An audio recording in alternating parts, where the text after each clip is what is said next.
మన ప్రభువును రక్షకుడైన యేసుక్రీస్తు వారి నమ్మలందరికీ వందనాలు. ప్రియమైన దేవుని బిడ్డలారా, దేవుడిచ్చిన గొప్ప సమయం ఉదయ కాలమున మనం ప్రభు యొక్క వాక్యాన్ని ధ్యానించుకుందాం. ఈరోజు ప్రత్యేకంగా వాక్యాంశము బ్రతుకు భారంగా ఉందా? ప్రియమైన దేవుని బిడ్డలారా, మనిషి జీవితం చాలా ఉన్నతమైనది, ఉత్తమమైనది. ఎందుకంటే దేవుడు మనిషిని తన పోలిక చొప్పున తన రూపంలో ఏర్పాటు చేశాడు. కాబట్టి దేవుడు మనిషిని ఒక ఉన్నతమైనటువంటి స్థానాన్ని ఇవ్వటానికి మనిషికి అనేక ఏర్పాట్లు చేశాడు, తన పిల్లలు గనక, తన సృష్టి గనక. కాబట్టి మరి దేవుని పిల్లలమైన మనము అనేక సార్లు కురింగిపోతూ ఉంటాం, బాధపడుతూ ఉంటాం, దుఃఖపడిపోతూ ఉంటాం. ఇక నా భవిష్యత్తు లేదని చాలా వేదన చెందుతాం. కానీ మన భారం ప్రభువు మీద వేయాలని దేవుడు తెలియజేస్తున్నాడు. అందుకనే మత్తయి సువార్తలో 11వ అధ్యాయం మనం చూస్తాం. 28, 29 వచనాల్లో మనం గమనించినట్లయితే, ప్రయాసపడి భారం మోస్తున్న సమస్త జనులారా నా యొద్దకు రండి, నేను మీకు విశ్రాంతిని ఇస్తానని చెప్పాడు అక్కడ.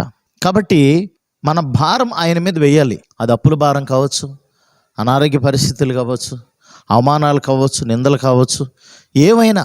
ప్రియమైన దేవుని బిడ్డలారా, మన భారాన్ని ప్రభు మీద వేసినప్పుడు దేవుడు గొప్ప కార్యాలు చేస్తాడు. పాత నిబంధనలో మనం గమనించినట్లయితే నయోమి జీవితం చాలా దుర్భరమైన పరిస్థితులకు వెళ్ళిపోయింది. బెత్లెహేమును విడిచి ఆ మోయాబు దేశానికి వెళ్తుంది. బెత్లెహేం అంటేనే రొట్టెల గంప, అంటే సమృద్ధిని విడిచిపెట్టి ఆ దేశానికి వలస వెళుతుంది. అక్కడికి వెళ్ళినప్పుడు ప్రియమైన దేవుని బిడ్డలారా, శపితమైన ప్రాంతం మోయాబు అంటే. మరి తన భర్తను కోల్పోయింది, తన కుమారులు ఇద్దరిని కోల్పోయింది. 2 కోడళ్ళు విధవరాళ్ళు అయిపోయారు, తన విధవరాలు అయిపోయింది. చివరికి వారిని విడిచేసి ఒక కోడలు వెళ్ళిపోతుంది. అయితే రూతు మాత్రము తన అత్తగారితోనే ఉంటుంది. ప్రియమైన దేవుని బిడ్డలారా, తిరిగి మళ్ళా వారు ఆ బెత్లెహేము ప్రాంతానికి వెళ్తారు. ఆమె అక్కడికి వెళ్ళి చాలా వేదంతో మాట్లాడుతుంది. నయోమి అని పిలిచినప్పుడు, నన్ను నయోమి అని పిలవద్దు, అంతే. నయోమి అంటే మధురం, నా బ్రతుకు చేదైపోయింది, మారా అని నన్ను పిలవండి అని చెప్పింది. యెహోవా నాకు అన్యాయం చేశాడు అని చెప్పింది. యెహోవా నన్ను రిక్తురాలుగా చేశాడు అని చెప్తూ ఉంటుంది.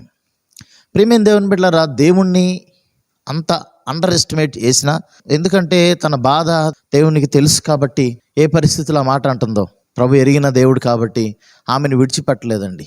తనతో పాటు వచ్చినటువంటి రూతును కూడా విడిచిపెట్టలేదు. వారికి ఒక మంచి జీవితాన్ని ప్రసాదించాడు. రూతుకు ఒక మంచి భర్తను, బోయాజుని ఇచ్చాడు. తద్వారా వారి సంతానంలో ఉండే క్రీస్తు ప్రభువులు వారు ఈ లోకానికి వచ్చారు. కాబట్టి ప్రియమైన దేవుని బిడ్డలారా, హోప్ లేని టైంలో దేవుణ్ణి మనం ఆశ్రయించినప్పుడు ఆయనే మనకు నిరీక్షణ. కాబట్టి ప్రియమైన దేవుని బిడ్డలారా, మరి ఖచ్చితంగా దేవునిలో నిరీక్షణ, గొప్ప నిరీక్షణ ఉంటుందండి. కాబట్టి ఆయన విషయంలో ఆయన నమ్మిన వారు ఎవరైనా సరే, ఎలాంటి సమస్య అయినా సరే, అది మరి ప్రభు దగ్గరకు తీసుకొచ్చినప్పుడు ఖచ్చితంగా ఆ సమస్యలోంచి వారిని విడుదల చేస్తాడు. ఎందుకనే ప్రభువారు ప్రియమైన దేవుని యెషయా గ్రంథం 49వ అధ్యాయం 15, 16 వచనాల్లో మనం చూస్తాం. మరి స్త్రీ తన చంటిబిడ్డను మరచునా, ఆమె మర్చినా కానీ నేను మాత్రం నిన్ను మరువనని దేవుడు చెప్పాడు. నా అరచేతుల్లో నేను నిన్ను చెక్కున్నాను అంటున్నాడు అక్కడ. కాబట్టి దేవుని ప్రత్యేకత మన పట్ల ఎంత ఉందో చూడండి ప్రియులారా. మరి యాకోబుతో అంటాడు, పురుగు అంటే యాకోబు, స్వల్పజన్మ ఇశ్రాయేలు, నువ్వు భయపడకు అని అంటాడు. వాగ్దానం చేస్తున్నాడు. మరి అగ్గిలో నువ్వు నడిచి వెళ్ళినా అగ్ని నేను కాల్చజాలదంటాడు. జలముల్లో బడి నువ్వు వెళ్ళినా అవి నీ మీద పొర్లి పారవు అంటాడు. అనగా శ్రమలు, కష్టాలు, వేదనలు ఎన్ని వచ్చినా అవి నిన్నేవి చేయనివ్వు అని అంటాడు. కాబట్టి ప్రియమైన దేవుని బిడ్డలారా, మనం అనుకోవచ్చు, అయ్యో నా బ్రతుకు భారం అయిపోయింది, నా బ్రతుకు ఎందుకు, నా జీవితం ఎందుకు, నన్ను అందరూ దూషించేవారు అయిపోయారు, నా భర్త నన్ను అర్థం చేసుకోవట్లేదు, నా ఇంటి వారు నన్ను అర్థం చేసుకోవట్లేదు, లేకపోతే బయట వారు నన్ను అర్థం చేసుకోవట్లేదు, ఎవరు నన్ను అర్థం చేసుకుని నా బ్రతుకు ఎందుకు అని అనుకోవచ్చాము. లేకపోతే ఎవరైనా ఆ వేదనలో ఉండొచ్చాము. కానీ దేవుడు ఈరోజు నీతో మాట్లాడుతున్నాడు, మనందరితో మాట్లాడుతున్నాడు. ధైర్యంగా ఉండమని చెప్తున్నాడు. నేను నీకు ఎల్లప్పుడు తోడుగా ఉంటానని వాగ్దానం చేశాడు. కాబట్టి ప్రియమైన దేవుని బిడ్డలారా, మన భారాన్నంతా ప్రభు మీద వేద్దాం. ఆ భారం అంతా తొలగించి మనకు నెమ్మదినిస్తాడు. యెహోవా కొరకు ఎదురు చూచువారు నూతన బలం పొందుదురని దేవుని లేఖనములు తెలియజేస్తూ ఉన్నాయి.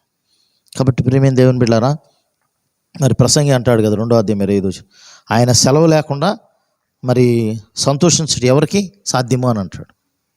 కాబట్టి ప్రియమైన దేవుని బిడ్డలారా, సంతోషమైన, వేదనైన, ఏదైనా ప్రభు దగ్గర నుంచే మనకు కలిగిన మరి ప్రభు మీద మన భారం వేద్దాం. ఎన్ని కష్టాలు వచ్చినా ఖచ్చితంగా వాటి నుంచి మనల్ని విడుదల చేసి మోచించి బలపరుస్తాడు.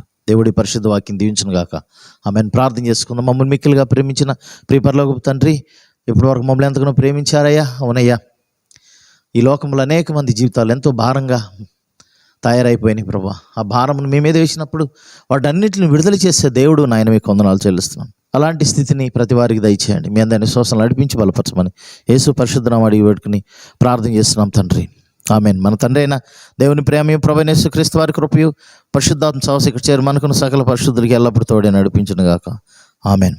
అందరికీ వందనాలు. ప్రియమైన దేవుని బిడ్డలారా, మరి కొద్ది కాలాన్ని మనందరం కలుసుకుందాం. దేవుడు మీ అందరిని కూడా దీవించును గాక, ఆమేన్.